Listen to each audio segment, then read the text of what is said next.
كل نفس ذائقة الموت. Assalamualaikum warahmatullahi wabarakatuh. Alhamdulillah wassalatu wassalamu ala rasulillah Muhammad ibni Abdillah amma ba'du. Alhamdulillah kita masih diberi umur panjang dan kesehatan di tengah-tengah wabah virus corona ini. Tetap stay di rumah untuk melawan COVID-19. Saya akan bertausiah. Semoga tausiah ini bermanfaat untuk kalian yang menonton video ini. Sesuai dengan firman Allah Subhanahu wa taala dalam surat Al-Imran ayat 185 yang intinya menyebutkan bahwa semua yang bernyawa akan menemui ajalnya sesuai ketetapan Allah Subhanahu wa taala. Tapi mati yang bagaimanakah yang baik? Yaitu mati dalam kebaikan.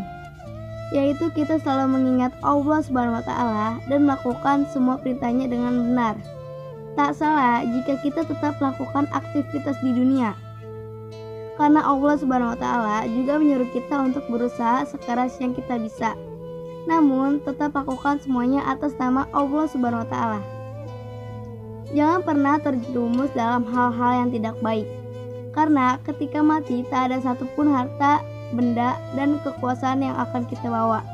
Kita hanya kembali tanpa apa-apa. Hanya dibalutkan kafan saja. Jadi, cobalah untuk berpegang kepada agama Allah Subhanahu wa taala.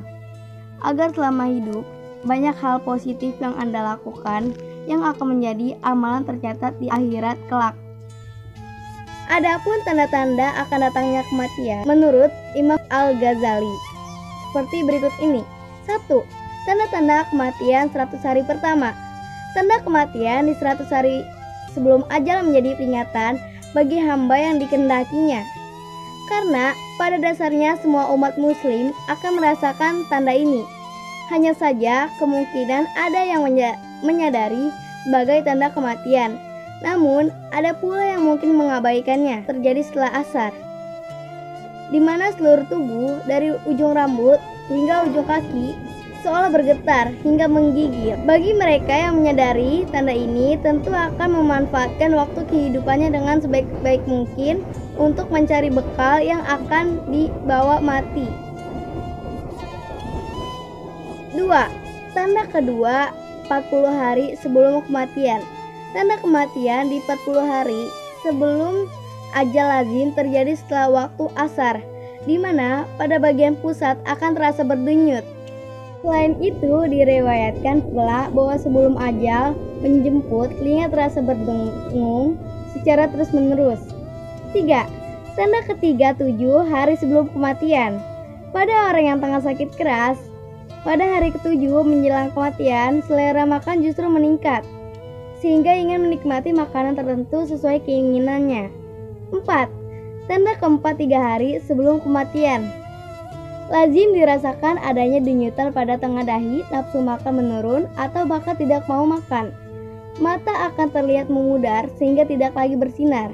Hidung perlahan turun, telinga terlihat layu, dan telapak kaki sukar ditegakkan. 5. Tanda kelima 1 hari sebelum kematian. Sesudah waktu asar, akan terasa sebuah denyutan pada bagian ubun-ubun sebagai pertanda bahwa tidak akan menemui waktu asar di keesokan harinya. 6. Di mana kematian telah datang. Akan terasa dingin di bagian pusat hingga turun ke pinggang, selanjutnya menjalar naik ke bagian halkum, sehingga harus senantiasa berzikir dan mengucapkan kalimat syahadat secara terus-menerus sampai malaikat maut menghampiri dan menjemput roh untuk kembali kepada Allah yang memilikinya. Ada kalanya kita masih menjumpai sanak saudara atau tetangga di pagi hari. Namun ternyata di sore hari mereka sudah berpulang. Entah karena mengalami musibah atau bahkan dalam keadaan yang tidak sakit sedikit pun. Tentu semua adalah ketentuan dari Allah Subhanahu wa taala yang memberikan kehidupan dan kemudian mewafatkan manusia sedikit pun tidak memiliki daya upaya untuk menghindar atau menunda terjadinya kematian. Allah Subhanahu wa taala berfirman, tiap-tiap umat mempunyai batas waktu. Maka apabila telah datang waktunya, mereka tidak dapat mengundurkannya, barang sesaat pun dan tidak dapat pula memajukannya. Quran Surat Al-A'raf ayat 34. Sudah sepatutnya bagi kita untuk senantiasa mempersiapkan diri menghadapinya kematian kapanpun ajal menjemput. Berserah diri kepada Allah Subhanahu wa Ta'ala dan memanfaatkan waktu yang tersisa dengan sebaik-baiknya melalui peningkatkan keimanan maupun ketakwaan serta akhlak yang lebih baik lagi akan menjadikan kita lebih tenang dan damai menghadapi kematian. Mohon maaf jika ada kesalahan kata atau kekurangan kata, mohon dimaafkan. Assalamualaikum warahmatullahi wabarakatuh.